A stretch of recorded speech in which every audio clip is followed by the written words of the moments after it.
A raw band of heretic Astartes taunt their enemies with a savage display. But these trophies serve only as inspiration for their sadistic Drukhari foes. Now witness a battle between the forces of cruelty and terror here on Mountainside Tabletop.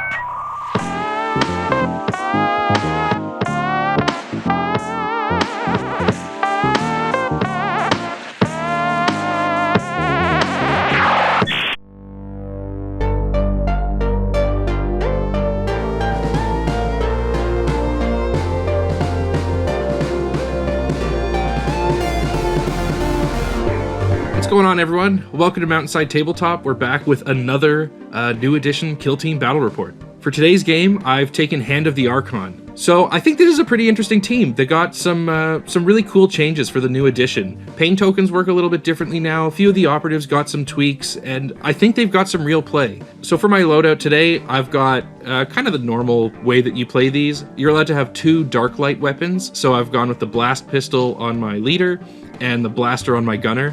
This means the heavy gunner only has a splinter cannon. Gonna miss the dark lands a little bit, but I think it's still enough P2 to, get the job done against the Night Lords. There are some things that happen during operative selection with this team. So the first thing is that my Elixicant is going to choose the combat drug Adrenalite. This is basically going to give me a free pain token in each of my strategy phases. And then when I selected the Assassin, I was able to put an Omen on Brad's leader. So anytime he rolls a 6, he's going to have to re-roll it. So for equipment today, I've gone with a mix of faction equipment and universal. From faction equipment, I've gone with Toxin Coating and Refined Poison to kind of give me some more punch.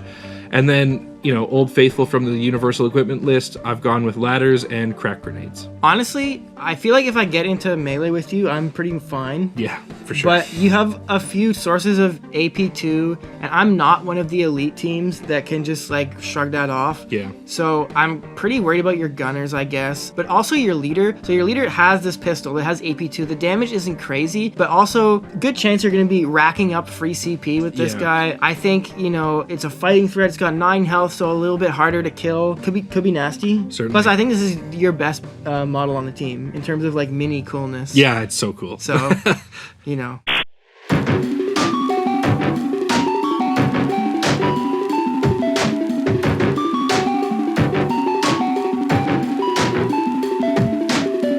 All right. Nemesis Claw are returning to the channel. Our first look at Astartes in 3rd edition. Other than the how to play, because that doesn't really count. Doesn't count. I don't know what to think about this team. I think they have some tricks. They have some cool stuff. In Midnight Clad is so much better now that it doesn't turn off when you have an engage order. Yeah. So that's going to be really nice. For my loadout, I've gone with... Actually, for once, I don't think it's that standard of a loadout. Oh, really? So first of all, I took the leader with the plasma pistol and the Nostraman chain blade because that's what I have built. Although, honestly, I would probably just take this anyway. For gunners, I was really torn between the Melta and the plasma. I was really waffling. I think Melta maybe fit better with my game plan, but I just thought versus these gunners, it would be really nice to have one long-range threat. So I ended up going with the plasma. And then I didn't take a heavy gunner. I've brought my Fearmonger along. For equipment, I've gone with all the faction equipment. I think some of this stuff hard counters you pretty well. Yeah, it really including, does. some of your pain tokens let you buff your APL, but with the comms jammers, you can't buff the APL if you're within 8 inches of any of my guys. So we're going to have to keep our eyes out on that one, because that's one that we could easily mess up by accident. Yeah. Also, the flayed skin. If I'm fighting you, you're not going to be able to reroll ones, and one of your pain token things lets you basically get ceaseless. Yeah. So if you roll a lot of ones and you can't reroll your ones, that could be good. Definitely. I do tend to roll a lot of ones. Yeah, so we'll see. So everything on this team is a pretty big concern. Obviously, they've got a lot of wounds and they're really hard to shoot. But the Screecher really terrifies me. I mean, you've got just so much damage potential. You can chain some charges with their special ability. I know you've got that one ploy to do damage on a charge, and so with the Screecher, you could very feasibly charge, do D3 damage, and then kill one of my full health operatives before I even get a chance to hit back. Yeah. So this thing definitely worries me. It's going to be really hard to kill because you can move up the board pretty safely with this team and remain obscured. I mean, I've got a bit of obscuring denial, but not much. And so, yeah, we'll see. I will definitely watch out for it and try to keep it at arm's length, but close enough to shoot, I guess. Yeah. So it's difficult. All right. For today's game, we're on Kill Zone Volkus, Layout 1, and the crit op is Extraction. We roll off for pre-game initiative, I win, and I'm going to keep the initiative for myself. I'm going to take the right side of the board. Next, Vic sets up his ladders, and then we set up our operatives. In the scouting phase, we're both going to select reposition. Then, Turning Point 1 initiative is up to me, and I'm going to keep it and move on to the game.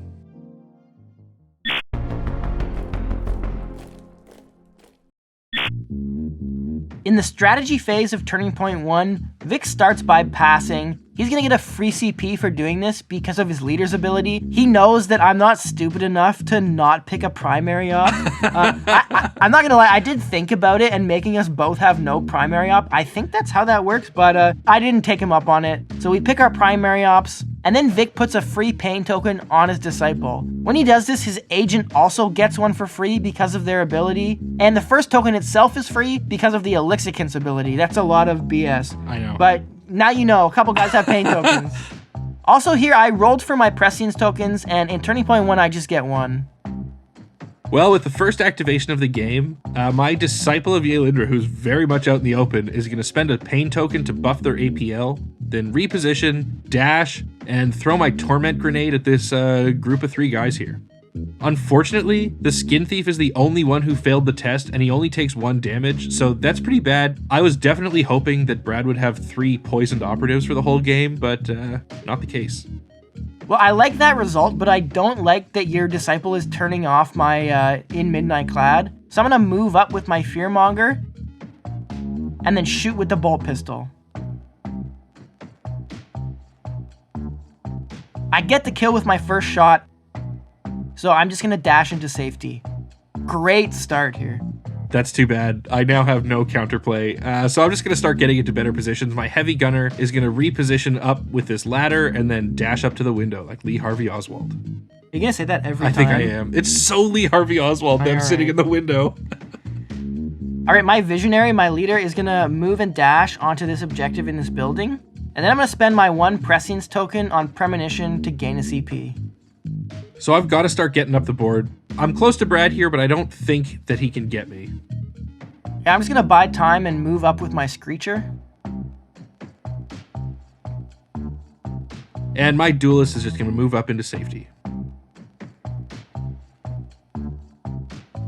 I think I'm about to ruin your whole career, or at least like cheese you a little bit. So my Ventriloquar is going to reposition over this little wall piece, and then use Disconcerting Mimicry to make your Flare dash through the door here, and then shoot him. That's an okay roll, but you save well, and the Flare only takes 3 damage. I should have seen that coming. I totally forgot the Ventriloquar could do that. I thought that he needed visibility, but he definitely doesn't. So I guess one good thing here is that because my Flare is so close to the Ventriloquar, it does break In Midnight Clad. So my gunner can now activate and take a shot. I get a good roll here, and I do have Piercing 2, but unfortunately the Ventriloquar does stay alive and go down to 2 HP. This will get a pain token at least for my gunner. All right, I thought I cheesed you, but I actually cheesed myself. I basically spent my Ventriloquar's dash to just turn off my own faction ability, which is pretty bad, but I still have my Fearmonger who can counteract and probably finish off the Flare later. So for now, my Skin Thief is going to activate. He'll take 2 damage from being poisoned, and then he's just going to move up. Well, my Assassin is now going to activate. They're going to flip to engage and then take a shot at Brad's Ventriloquar. I have Devastating 2 here, so this was a pretty easy kill. And then I'm going to take a shot at the Fearmonger with my Razor Wing. It's not a very good gun, it's just a bird trying to peck his eyes out, and unfortunately Brad's only going to take 1 damage from this.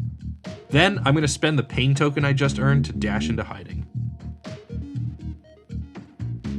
I'm going to try something a bit spicy here. My Plasma Gunner is going to move, and then I'm going to take an obscured shot against your gunner. I get a pretty bad roll though, especially because of the negatives from obscuring, and I get no damage through. All right, well, my agent is going to activate next and take a shot at this Fearmonger and get an absolutely ridiculous roll. Bruh. Unfortunately, Brad saves what he needs to, and his agent's going to stay alive at 1 HP. This member of the 1 HP gang is brought to you by Jacksident. Thanks, Jacksident. I guess I'm going to still counteract with my Fearmonger. Unfortunately, he's going to be hitting on 4s, but I'm going to throw the Terror Chem Vial thing at the Flare and hopefully finish him off. Pretty bad roll. I'm going to spend 1 CP on a reroll. But when I do, Vic plays Heinous Arrogance here to make my next CP reroll cost 2. And Vic, with that save roll, you're going to stay alive also at 1 HP. This member of the 1 HP gang is brought to you by Uni. Thanks, Uni. Well, Brad's only got 1 wound left on his Fearmonger, so my Elixicant is going to flip to engage and take a shot.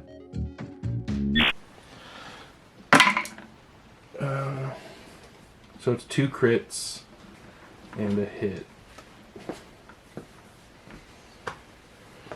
Let me think for a second. You're going to auto-retain 1, and then you'll need to save 2 crits. So, yeah, I'll just leave this. Easy game. Oh my good god. Alright, I'm gonna go with my Plasma Gunner and counteract. Unfortunately, I'm realizing that I was really dumb and put myself in a bad spot. I can shoot the Flare, but I've only given myself the option to make an obscured shot. I guess I'll try it. Nothing through again.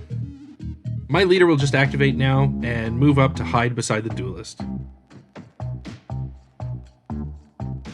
So at the end of turning point 1 here, you're ahead by 1 point just from the kill op. I don't know what to say. This is like a car crash of a turning point 1 for me. I had a really great start with you whiffing with your Disciple. Yeah. And I got a clean kill there. Everything was looking great. And then I thought I was being cute with the Ventrilicar, but actually I just turned off my own faction ability, which wouldn't have been so bad for 1 shot, but then I just botched the follow-up as well. I gave you so many shots that you should not have had. That was just terrible. Yeah, but at the same time, that Flare's sitting there with 1 wound, and as soon as he goes down, you're going to be in Midnight Clad again, and I'm not going to have any more shots, so hopefully I can make some hay while it's open, but I do know that opportunity is going to go away soon. But what won't go away soon is the sick-ass hype over this awesome-looking Skirmish Mat. It's so perfect for Volkus. Check out our affiliate link, check out Skirmish Mats, and check out Turning Point 2!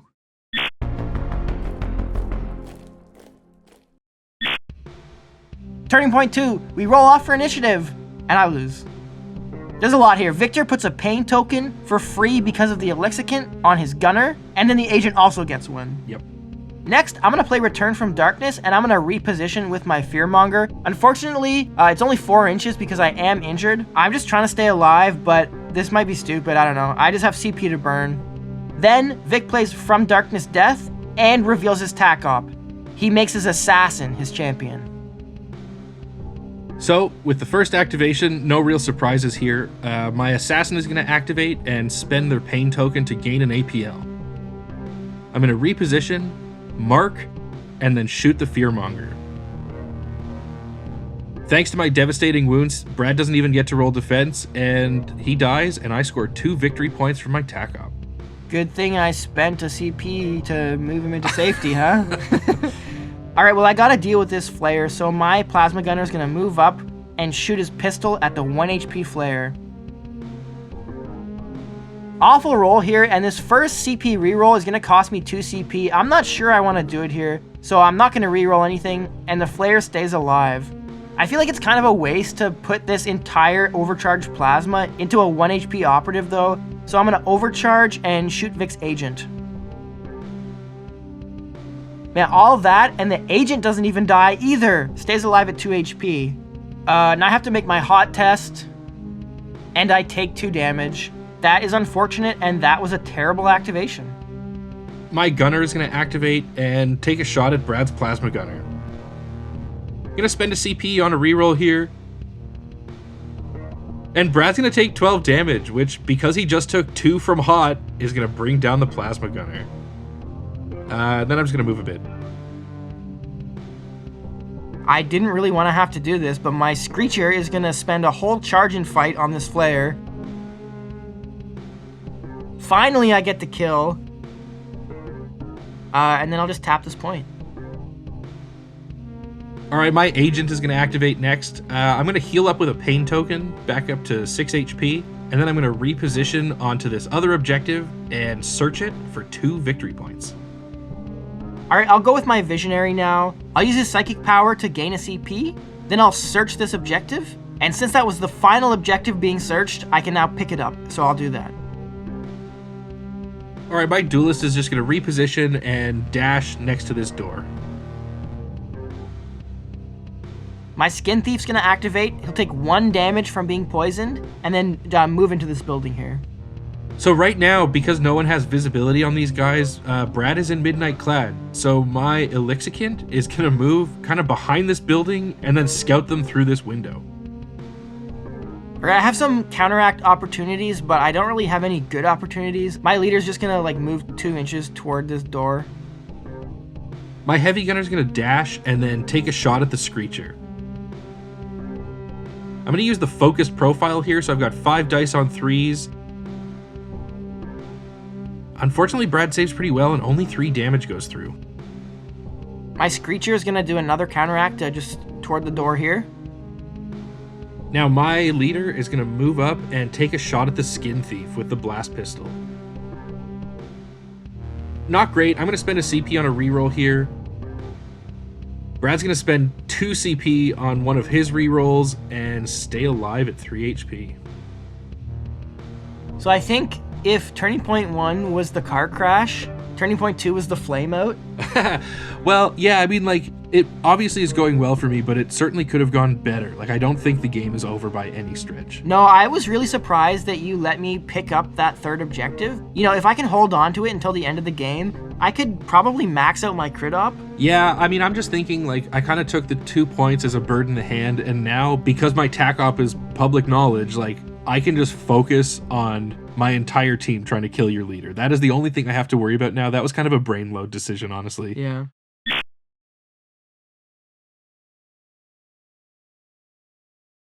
I hate this so much. I'm not going to do it. Do you think I'm going to do it? Do you think you're going to do it? No, I'm not going to do it. Thanks to our 1 HP gangsters and Mountain. Just because I wasn't even like leaving a pause to make you think I was going to do it. I know. I was just. Also, if people are new viewers, they're going to have no idea what's happening right now. Thanks to our 1 HP gangsters and Mountain Goats. Appreciate the support from the Patreon. And we got our post-game, post-mortem recap. Yep.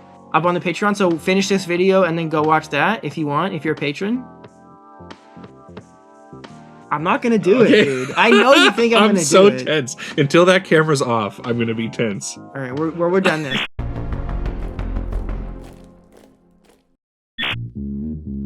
All right, Turning Point 3, time for Nemesis Claw Redemption. We roll for initiative, and I finally win one. Just kidding, I don't. I lose. Again.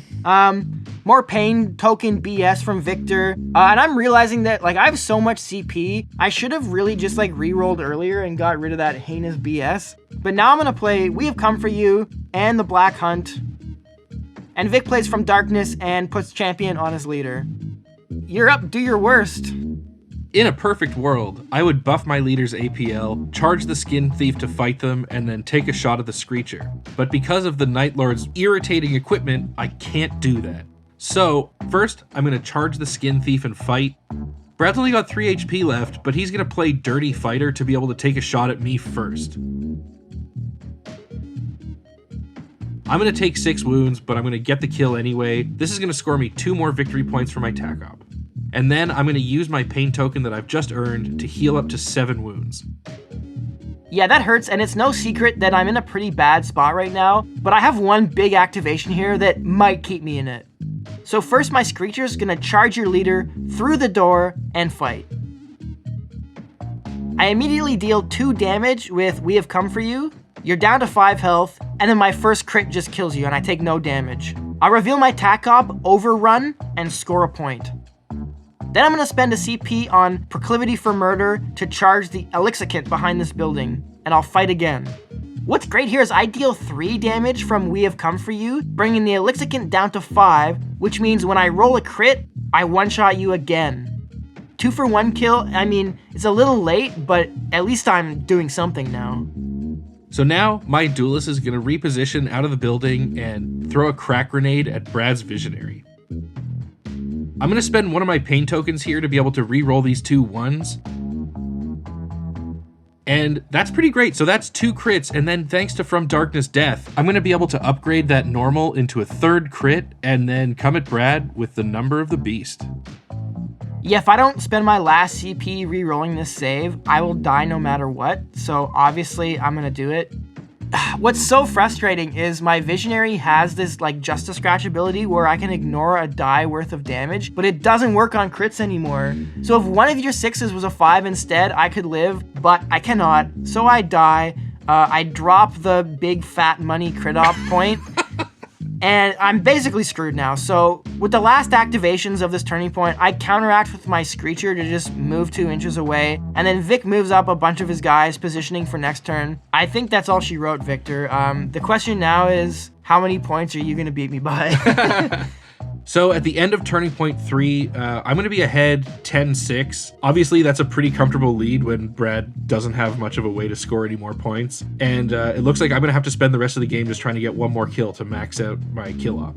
Yeah, this went wrong for me many turns ago. But I think now in the new edition, since so many points are scored at the end of the game, we're just going to do a quick recap of turning point 4-2 to show you what happened.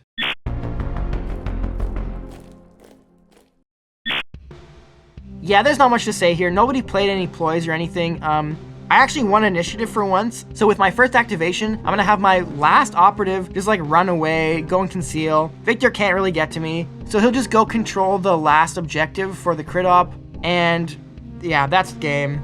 So at the end of turning point 4, the score is 13-6. Once again, I put my primary op on the tac op, which is just gonna score me 1 extra, obviously terrible. And Victor put his primary op on the kill op, which he's almost maxed out. So he's gonna end the game with 16 points, and I'm at a measly 7. I think that means I didn't get skunked though. I think if you beat me by 10 or more, I get skunked. Is that the official definition? I think I narrowly avoided getting skunked.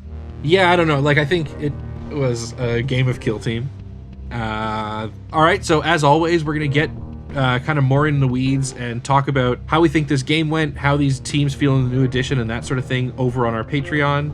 So maybe we'll see you there, and if not, thanks so much for watching, and we'll see you in the next one. Thanks, everybody. Bye.